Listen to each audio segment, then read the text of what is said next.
back. So this is round 5, and it's Dave again. Revenge of Dave. Dave strikes back. Maybe. We'll find out. But feeling pretty good after that last one. You know, break and run, table run. Just keep your opponent away from them. And especially in these short races, I mean, they can be brutal. So let's see how we fare in this one. But edging ever closer to the finals. It's kind of a funny thing. I think it's 2 or 3 rounds away from the finals at this point in the tournament. But I don't tend to look at the bracket too much. I think I might have talked about that on the channel before. I don't want to know what opponents are coming up, and I try not to look at their Fargo too much, and just feel like it doesn't really benefit me. I'd rather just focus on my process and my game. And interesting opener here. Obviously the 10 ball's a problem, so I'm looking at solving that early. If I can get at it from the 9 ball, I think the problem is I'm on the rail. But if I can get at it from the 9 right now to develop it, maybe I end up with the 11 as backup. I think what I was considering there is if I play the 14, could I break out the 10 off the 15?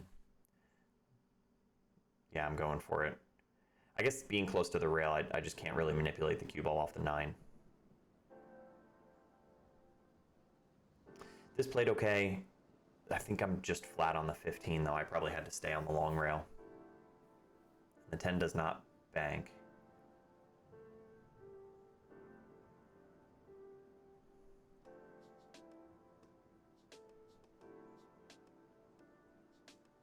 I do have the 9. I could shape the 11 so that I could get a breakout on the 10. I'm looking at the 11 to the 9. It might bite me a little bit because I talked about my pace in the last one, that I might be a little too quick in this set. It's working out okay so far, but yeah, the breakout is still there. So that was the consideration, is get off the 11, leave myself an angle on the 9, and it's got to go now. Got to make this happen. Otherwise, I'm going to have to get under the 10 and play safe or something, but it's hard to do. Good speed. Yeah, just slightly off. Just slightly off of the proper contact point on the 9. But yeah, I think the speed and the amount of stun, the spin, I think the rest of the equation checked out. Yeah, and it gets a little funny here. So, do I have to back cut the 15? Do I have to try to tie something up? I don't have access to the 10. I have to make a good hit on the 15. You have to watch the scratch on the right side.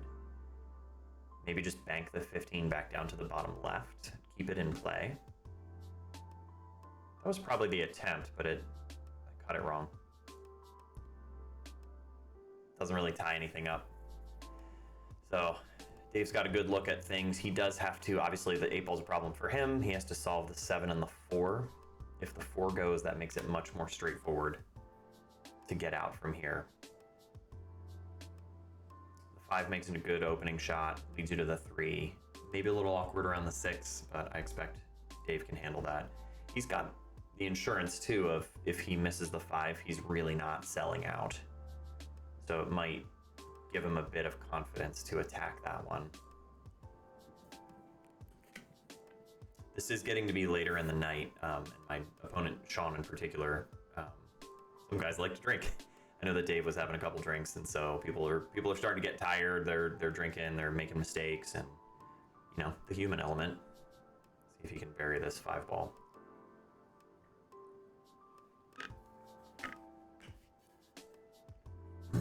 Can't tell yet. Nope. So, yeah, that's what I was saying. Even if the 5 doesn't go down, not going to leave much. This is probably just an easy kick into the 10. By easy, I mean the speed coming down. Nudge the 10 and leave him under the 10, potentially. Okay, I had an edge on it. And I guess the idea was just open things up, and a bit of a gamble sometimes, right? It is a play your opponent situation. And I guess I liked my odds of opening up the 10 in the hopes that he'll give me a look at something. Brazen. would be a word to describe that. He's got a thin edge on the 6. I'd almost rather shoot the 5 from here, man. 6 is real missable. Yeah, even... It's tough. But look, I mean, he's still got that setup with the 6 blocking. I have a bank on the 10. You know, that's immediately going to jump out. And potentially if you're playing that shape, cue ball's going to get around. You should end up with some kind of look at the 15. Don't really want to send the 10 away from the 15 in case it doesn't drop, but the bank's pretty natural. I don't believe, yeah, I'm calling it. He's not paying attention. I don't believe the 15 goes past the 7, so I'd just have to get rid of the 10 and get some kind of look at the 15, tie something up. Too firm. Maybe I thought I could break out. I could nudge the 7 or the 15. Surprising. Put a little too much into that one. But I'm shuffling them again. The 15's all blocked. The 10 at least goes in the bottom right. And he's got to make the decision again. Is he going after the 5 or the 6? The 5 drops you on the 3. You can get up above the 1. The 2 and the 4 kind of want to go on the left side. 7 might be a little funny. You can cut it from up above. The 2 or the 4 could drop you on the 7. He's got options. You got to get a little run going though and sort of get into the zone. I don't know what his previous matches were like either, so we don't really know where his confidence is. But this is okay. He's always got the 5, even the 3, the 1. If the 4 and the 2 don't look good right now. Classic sort of pattern of thinking about eliminating the ones in the center of the table if they're not good connectors for position. But yeah, he's probably going to go from the 5 to the 3, wrap back around for the 1. Very light backhand grip, you can see, and a little bit of like wobble to the grip hand.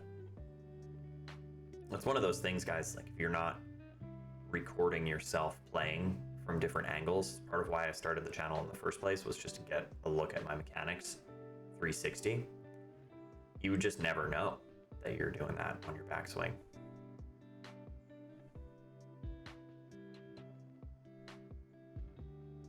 It's a friendly place, I have to say. There was only one kind of weird thing that happened the first week I was there. Just like some people raising their voices. I might have even talked about it in my video.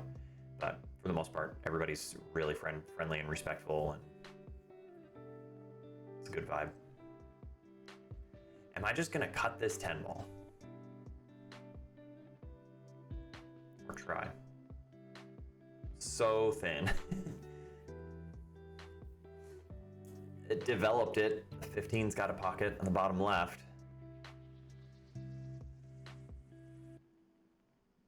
So he does have the back edge of the 5. These can be a little deceptive though. At distance, when you're fatigued, when there's other stuff going on, who knows? Dave and I are chopping it up between shots. But yeah, like I said, respectful. Like nobody's talking to you when you're down on the shot. Nobody's talking during your backswing or anything. Yeah, these, oh, Dave, don't do that. Tough one. I don't know. I remember him saying something, but I don't remember what he said. Like he didn't say that it rolled off or anything, because clearly it didn't roll off. We watched it, like he shot it straight into the rail, but he made some kind of comment that he was trying to reconcile how that happened. Should be pretty straightforward out here, just sort of snip back. If I end up on the left side of the 10, or yeah, you go to this side, that's fine. But if you end up on the 7 ball side of the 10 back here, then your shot line goes like this. If you're on this back side of the 10, then you're rolling basically towards the 8, probably into the 8 from here. Real easy. Yeah, that's fine. And just stay on that short rail.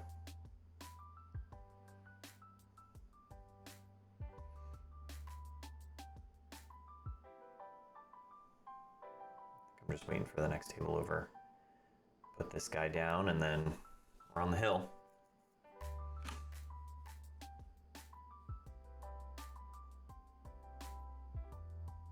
Pretty good head ball, maybe not as full as it could have been. But here's the sort of surgical clusters that I love.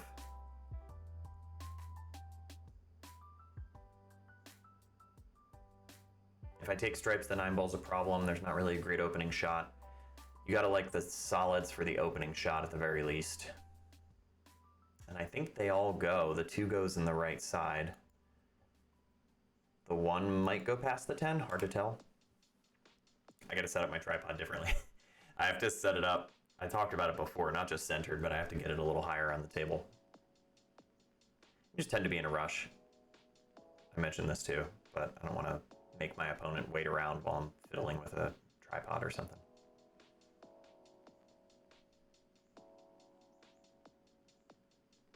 It's finding a happy medium, right? Where I'm providing quality content and playing a quality sportsman-like game.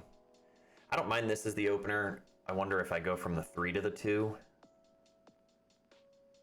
I should probably go from the 2 to the 5 though, if I have it. It's a little funny. This is a little funny.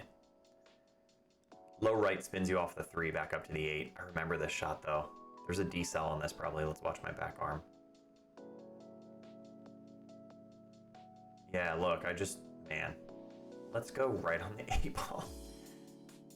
So that was just a decel, right? I didn't fully commit to the delivery.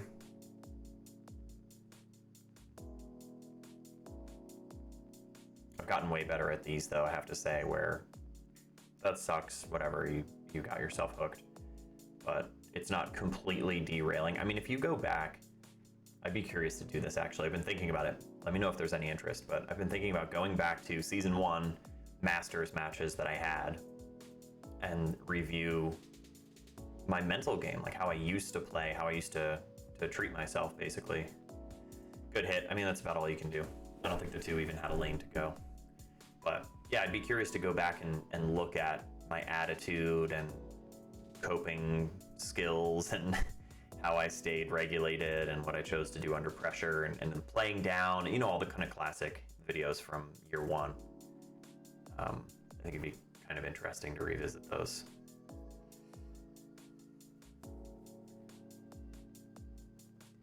Dave's got some options here. The 12 and the 15 are pretty tough. He is on the 10 ball. I don't think the 14 goes. It might be tempting to take that now, but they're so hard to judge. Oh, maybe he likes the combo. Yeah, he was looking at the back of the 15, so the combo must be a little closer than I thought. Ah, not that close. Dang. So he lets me back in.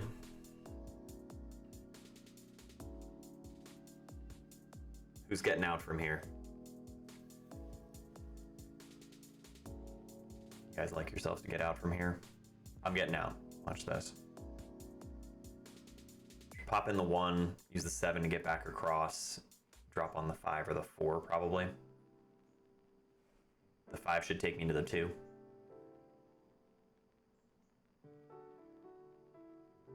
It's a little squirrely in there, in the cluster. Yeah, I should just be able to pop in the 1 ball and pinch back for the 7. Oh, am I rolling through it? Maybe I'm rolling from the 1 to the 4. Touchy. This is a small window. Oh, no contact with the 14. You gotta love that. So, interesting. I'm on the 2, and I'm on the 4. You kind of don't want to have to pull yourself back to get on the 4 since you're already on it. I'm gonna go from the 4. Good little roll. Still touchy. Couldn't hold that for the 5. I'm not on the 5 right now, I don't think. But I'm looking at playing the 7 out and across to get into here, right? To play the 5.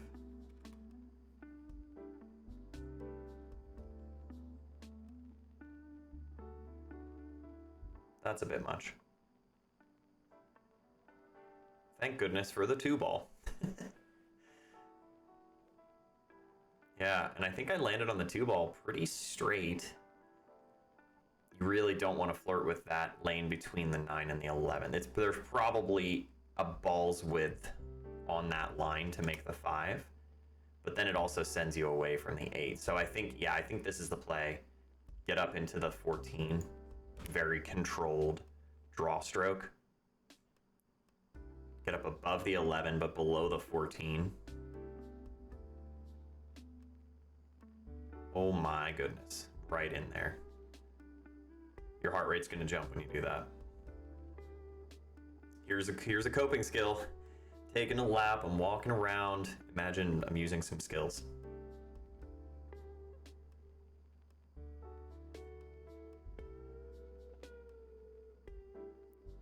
Just roll through. Don't try to get too cute with your position, you know, are we trying to come around 3 rails or something for the 8-ball? This is very playable from here. Just give it enough to make the 5. Similar to a shot earlier in the night, you know, the sort of high end side, caught on the 8, and that will do it. Good one. I love that stuff. You know, certainly overplayed from the 7 to the 5, but had the 2-ball there to back me up, and that sends Dave packing. So that's the end of that one.